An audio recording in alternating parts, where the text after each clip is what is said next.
Je crois que la première personne qui souhaite intervenir, c'est CL. Bonsoir à toi. Bonsoir tout le monde, merci de me donner la parole. Alors moi, Madame Moreau, je suis pas du tout d'accord avec votre démarche, parce que là, en fait, je trouve que c'est vraiment contradictoire et même dégueulasse, excusez-moi du terme.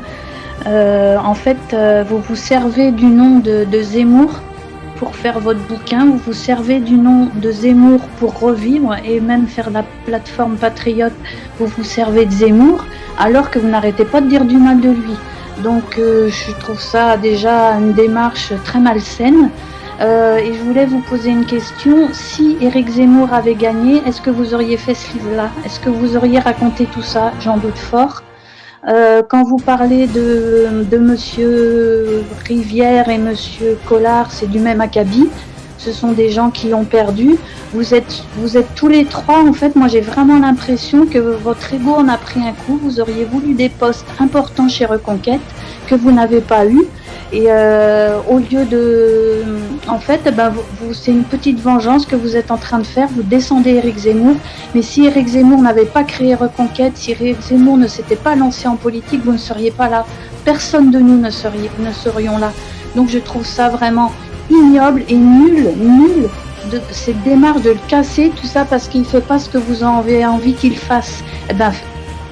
Créez votre parti politique, faites comme lui, allez partout, allez à la télé, prenez-vous des menaces de mort, allez-y, faites-le et on verra ce que ça donne. C'est tellement facile de dire du mal des autres quand on est caché derrière, et ça, moi, ça me met en colère parce que ce soit Zemmour ou n'importe quel parti politique, n'importe quelle situation, je ne supporte pas les gens qui viennent casser une personne alors qu'ils l'ont soutenu, qu'ils l'ont dit allez Eric, et puis une fois qu'il a perdu, ouais c'est le pire des pires, je vais faire un bouquin parce qu'ils vont savoir comment est vraiment Éric Zemmour. Enfin, c'est vraiment une démarche. Enfin, moi je trouve ça. Merci. On va laisser Jacqueline vous répondre parce qu'on a compris un peu le fond là. Ah oui, on a compris, mais depuis le temps qu'on entend parler comme ça, et en plus vous êtes tous contradictoires en disant il faut une coalition de tous ceux qui aiment la France. Mais qu'est-ce que vous êtes en train de faire là? Vous êtes en train de les diviser, les patriotes. C'est tout ce que pas du tout. Je pense que vous n'avez pas entendu le début, mais bon, c'est pas grave. Jacqueline, j'ai suffisamment entendu pour me faire mon idée, mais oui, je veux bien faire réponse. Merci beaucoup. Ouais, c'est terrible sectaire. Bon, alors, il y a beaucoup de dossiers dans ce que dit cette dame. Alors, premièrement, il n'y a absolument pas de vengeance de ma part, c'est un retour d'expérience, chose que Reconquête, Éric Zemmour et Sarah Knafo sont incapables de faire. Le livre que j'ai écrit est né de la bêtise d'Éric Zemmour. J'ai commencé à écrire ce livre le dimanche soir après qu'il ait prononcé le fameux Jacqueline Key. Quant à monsieur, quand cette dame dit c'est du même acabit que Gilbert Collard et Jérôme Rivière.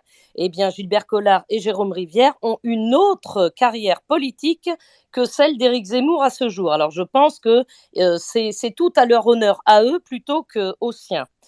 Et puis voilà, quant aux menaces de mort, chère madame, j'en ai quand même subi pendant 2 ans. J'en reçois encore de temps en temps, je pense, de la part de petits sbires macronistes ou zemmouristes.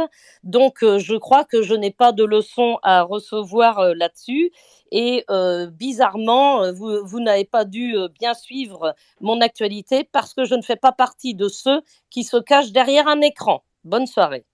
Rien ni personne ne nous privera de la paix parce qu'il faudrait nous arracher le cœur et ils n'y arriveront pas parce que la jeunesse la plus mobilisée de France, parce que la France réconciliée et prospère, la nation qui fait protéger ses enfants et ses frères, le pays qui ne baissera jamais les yeux.